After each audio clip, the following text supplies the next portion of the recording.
आदरणीय माताओं, बहनों, नौजवान साथियों, प्यारे बच्चों, 5 साल पहले जब आपने मुझे चुनाव जिताया, मैंने सोचा कि मेरी राजनीति का आपको, देश को फायदा हो। हमारे देश में महात्मा गांधी ने एक रास्ता हमको आजादी की लड़ाई के समय दिखाया और उस रास्ते की नींव, जो उस रास्ते का मूल था, वो ये था कि कोई भी हिंदुस्तानी किसी दूसरे हिंदुस्तानी के सामने कभी झुकेगा नहीं। एक ऐसा देश बनेगा जिसमें सबका अधिकार होगा, जिसमें सबका वर्चस्व होगा, जिसमें सब लोगों को हर तरीके की आजादी मिलेगी। जब हम आज देखते हैं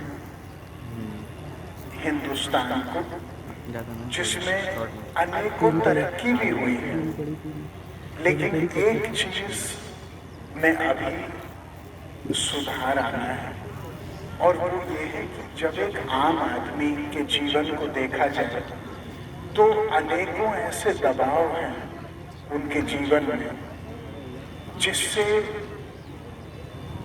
वो परोक्ष रूप से, प्रत्यक्ष रूप से नहीं,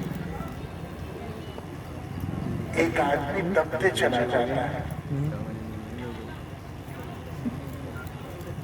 हम लोग जब देखते हैं कि पुलिस थाने में लोग जाते हैं, जो लोग मेरे से बहुत जोर से बात करते हैं, वो जब थाने में जाते हैं तो वो बिल्कुल दबी जबान पे अपनी बात रखते हैं, डर के मारे।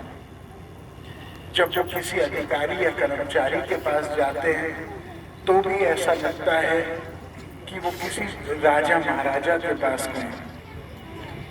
ये वातावरण, ये माहौल जो बहुत वर्षों से चलता चला आ रहा है, ये ठीक नहीं है देश के लिए। मैं एक ऐसे हिंदुस्तान को देखना चाहता हूँ जिसमें कोई भी आदमी नाजायज काम करे उसको दंड मिलना चाहिए, लेकिन अगर आदमी की जायज मांग है या आदमी की अपने अधिकारों के लिए, हकों के लिए आदमी जा रहा है, तो उसकी सुनवाई कोई एहसान नहीं होना चाहिए, उसकी सुनवाई अनिवार्य होना चाहिए, वो एक मामूली चीज होनी चाहिए। मेरी माँ ने और मैंने इस क्षेत्र को एक परिवार की तरह हमेशा सींचा, और आप लोग अच्छी तरह जानते हो, हमने कभी दबाव की राजनीति नहीं की, ना हमने कभी किसी को तंग किया, ना हमने कभी गांव-गांव में फूट डाली। जब मैं आज आ रहा था आपके पास, तो रास्ते में एक ललौरी खेड़ा ब्लॉक के व्यक्ति का फोन आया। उसने कहा कि साहब, मैं अपने परिवार में रंजिश है, मैं आपका समर्थक हूँ, दूसरे को उठवा दीजिए ताकि मेरा दबाव हो जाए। मैंने कहा भैया ये मेरा काम नहीं है। हाँ, मैंने इतना जरूर किया, मैंने पुलिस को बोला दोनों पक्ष को बुलाओ और दोपहर तक सुलह कराओ और तब मुझे रिपोर्ट दो, और दोनों के बीच में एकाग्रता। हमारा देश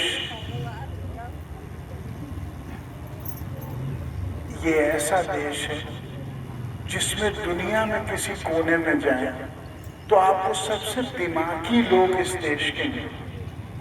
हमेशा आप देखेंगे इंजीनियर्स, डॉक्टर्स, साइंटिस्ट, एस्ट्रोनॉट्स, कैसे हो मिलन, और सब आपको ऐसे लोग मिलेंगे जो ब्रिलियंट लोग हैं।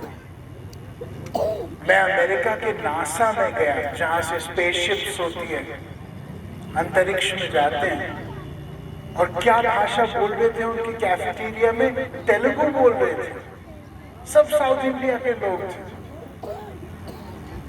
ऐसा क्यों है कि अपने देश में हम लोग आसमान नहीं छू सकते? बिल्कुल छू सकते, केवल अवसर की जरूरत है। मैं चाहता हूं नौजवानों को और भी ज्यादा लोन दिए जाएं ताकि वो अपने पैरों पे खड़े हों। मैं चाहता हूं गरीब लोग मेन स्ट्रीम में आए, मुख्य धारा में आए। और मैं चाहता हूं कि ये राजनीति भविष्य की, जो हो गया हो गया। अब 1500 में किसने क्या किया, 1200 में किसने किया, 1100 में किसने किया, 1000 साल किसने किया, ये कब तक बोझ अपने कंधों पे हम ढोते रहेंगे? छोड़िए ये सब चीजें, आगे बढ़ते हाथ में हाथ मिला के और जाते हैं एक अच्छे भविष्य की तरफ। सब इंसान एक ही चीज चाहते हैं, अपनी इज्जत चाहते हैं, अपने बच्चों की रक्षा चाहते हैं, अपने घर की भलाई चाहते हैं। कोई इंसान इससे परे नहीं है। बाकी कोई मसला इतना बड़ा है ही नहीं। इतना ही मैं कहना चाहता हूं। मैं जब यहाँ आ रहा था तो मैंने सोचा हिंदुस्तान का मतलब है हम सब। ह से हिंदू, म से मुसलमान, स से सिख, ब से बौद्ध। हम सब एक हैं और इस देश का झंडा हमको ऊंचा करना है। अपने भविष्य को तभी हम मजबूत करेंगे जब हम लोग बारीकी से ध्यान दें, एक दूसरे के मान सम्मान की रक्षा करें, एक दूसरे से इज्जत से बात करें। मुझे याद है जब मैं छोटा था तो हमारे बड़ों कितने अदब से एक दूसरे से बात करते थे। आज नए लड़के नहीं करते, माफ करिए, तू तड़ाक की भाषा हो गई।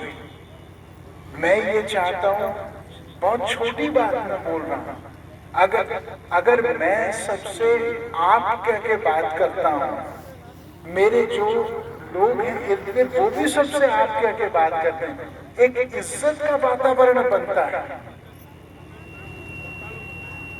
इतने सारे लोग हैं यहाँ पे। क्या प्रमुख जी एक बात बताइए, आपको याद है मैंने कभी तुम कह के आपसे बात की? मैं हमेशा आप कह के बात करता हूँ। क्यों? मुझे लगता है हर किसी की एक इज्जत है और होनी चाहिए, इससे कोई फर्क नहीं पड़ता और कोई छोटा भी नहीं होता। इसलिए मेरे आप लोगों से निवेदन है, बड़ी चीजों पे मैं क्यों बोलूं, छोटी चीज बोल के मैं जाऊंगा। एक दूसरे से केवल इज्जत से बात करिए, आधी समस्याएं ज्यों के त्यों हल हो जाएंगी। ये जो संघर्ष है आपसी, हम बड़े कि तुम बड़े, इसकी जरूरत नहीं है, इससे कोई भी फायदा नहीं है। इतना ही मैं कहूंगा, बाकी मैं फिर से आऊंगा। मैं ऊपर वाले से प्रार्थना करता हूं सबका ख्याल रखें, सबको सद्बुद्धि दे और सबका मार्गदर्शन करें, सबकी रक्षा। जय जय भारत।